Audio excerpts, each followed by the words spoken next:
أعوذ بالله من الشيطان الرجيم بسم الله الرحمن الرحيم الحمد لله رب العالمين ثم الصلاة والسلام على أشرف الأنبياء والمرسلين محمد بن عبد الله صلوات ربي وسلامه عليه.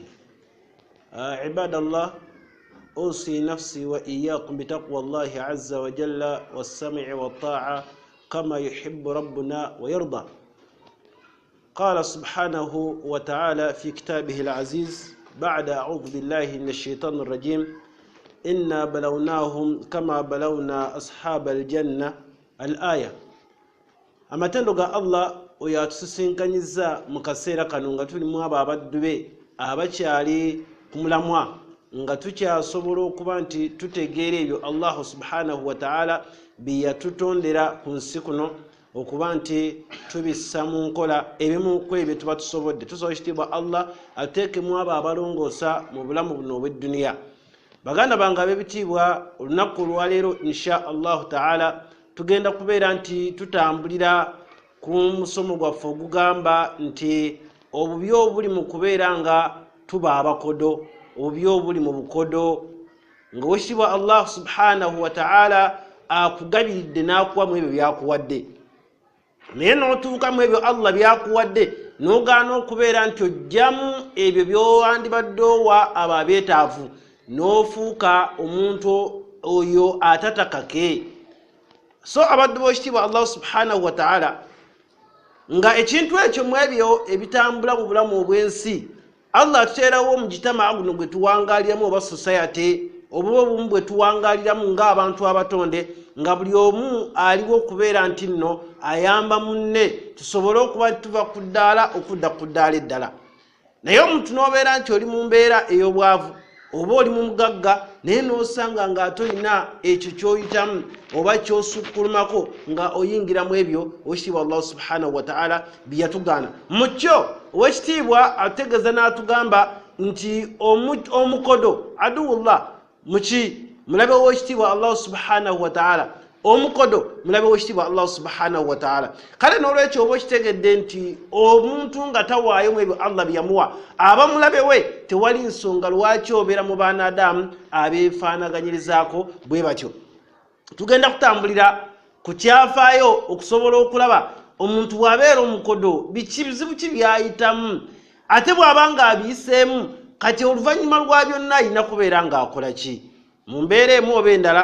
Abaddu b'ekitiibwa Allah subhanahu wa ta'ala, owekitiibwa Allah ategeeza mu Qur'an ekitiibwa ng'atunyumiza ebyafaayo ebyaliwo okusobola okutegeera mu mbeera gye tulina okutambulira mu byo. Owekitiibwa Allah ategeeza n'atugamba inna balawnahum kama balawna ashab aljanna, abantu abo abakuraishi twabagezesa nga bwe twagezesa ba ashabul janna. Ashabul janna baali bannannyini nnimiro. Ennimiro tujja kuddako ewaffe e Buganda tusobole tuddeko embalala, tuddeko ebusoga, yonna buli omu gy'omanyi. Mu mbeera ezimu oba endala ojja kwesanga nti abantu balina ebyobugagga byabwe. Allah yagamba ashabul janna, abo bye yagezesa bannannyini nnimiro. Tugenda kukubirako ebifaananyi nga tubijja mu by'ennimiro tubisse muffe bye tumanyi olwaleero, kubanga abasinga obulimi twabivaako. Newankubadde ogenda kwesanga nti eggwanga lyaffe lyazimbibwa ku bulimi, naye ate abasinga kati ekyo twakissa ebbali tuwangaalira mu bintu byakusuula n'ebisigadde ebifaanaganako bwe bityo. Wekitiibwa Allah subhanahu wa ta'ala ategeeza n'atugamba nti twagezesa ba ashabul janna.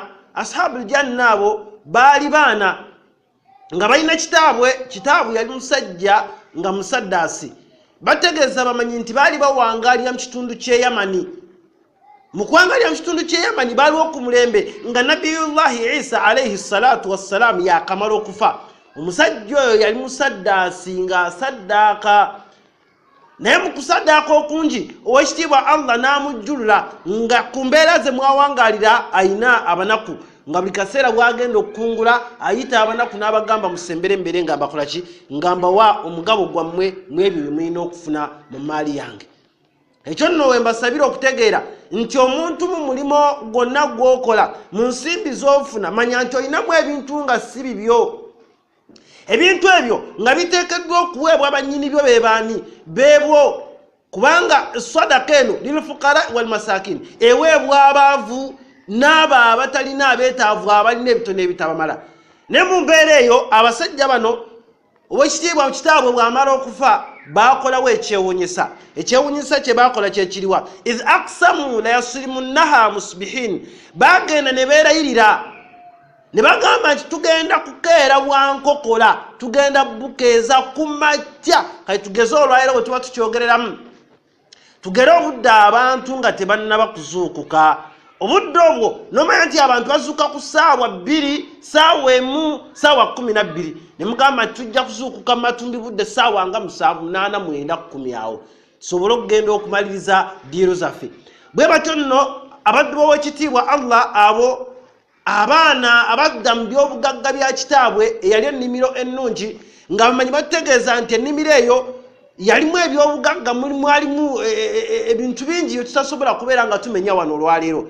Nga bwe tusobola okugamba nti yali nnimiro y'amatooke, yali nnimiro ya bijanjaalo, nga mulimu muwogo, mulimu kasooli n'ebisigadde nga ggwe bw'obimanyi. Kale mu mbeera abanadamu abo ne beerayirira. Bw'ogenda mu tafsiri eya Nasafi atunnyonnyola n'atugamba omumanyi oyo n'agamba nti beerabira okugamba insha Allah mu bigambo byabwe ne batagamba nti insha Allah Mungu bw'anaaba yagadde tujja kukeera tukole kino bwe kiti. Naye bwe baakeera ku makya ne babeera nga obudde bwabakeerako ne basalawo okugamba nti kakati bisimillah tugenda kubeera nga tutambula tugende tubeere nga ku makya bwe bunaakya tugende tujjeyo ebyobugagga ebyo tujja kukola bwe tuti. Olukwekiri lwe baapima oba lwe baateekateeka okubeera nga bakola ebintu byabwe ebyo Oweekitiibwa Allah subhanahu wa ta'ala biyabagaana. Bagamba nti bwe tunaaba tukedde ku makya wala yastathinun, tebagenda kujjiramu, tebagenda kujjako mugabo gw'abano abeetaavu, bagenda nagwo okubeera nga bagutwaliramu. Lwaki? Beekwasa ne bagamba nti nno ebuzibu we buli, ebyobugagga bitono, ba misikini bangi, ne bagamba tetugenda kusobola kukola nga kitaffe bw'abadde akola ki? Bw'abadde akola. Ekyebuzibwa bafunamu oba bafiirwa? Abange bw'ogaana okuwaayo mu ekyo Allah kye yakuwa ofunamu oba ofiirwa? Kubanga Oweekitiibwa Allah subhanahu wa ta'ala yagamba nti nno almaalu maali, ensimbi gye mulina yange, wal jannatu daari, nejjana yange.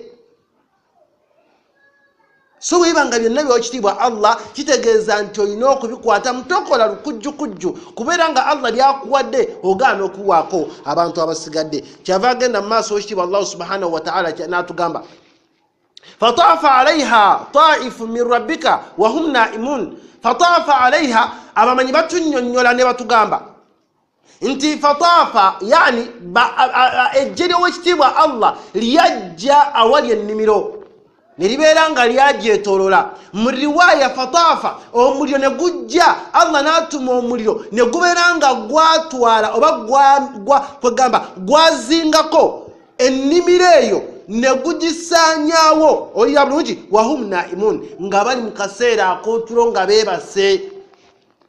Tunuli olwaliro bwe tuddako ewaffe abantu balina ebizibu bwe bityo. Lwaki twagala kusaddaaka n'osinkananga amaduuka gaffe gajja, n'osinkananga ennimiro zaffe bazitema baziggwawo, n'osinkananga mu ebyo Allah byakuwa mu by'obugagga eyo yonna gy'oli ogamba lwaki ngabako, lwaki mpa abaavu, nze nabagamba okubeera abaavu. Ewulira bulungi, naye lwaki wa idha qila lahum anfiqu mimma razaqnahum, bwe tubagamba nti mubeere nga musaddaaka mu ebyo bye twabawa nga beebulankanya. Bwe batunulira abakkiriza nga bikola nga bagamba kati mwe lwaki mukola ki? Musaddaaka mu ebyo Katonda byabawa. Bali ye yabamma yali akimanyi. Naam, Allah yabawa ekyo kye yabawa ekitono, naye mu nsimbi zammwe, mu nsimbi zaffe abalina n'abo bayinamu omugabo. Abaddu b'Oweekitiibwa Allah subhanahu wa ta'ala, abantu abo baali beebase.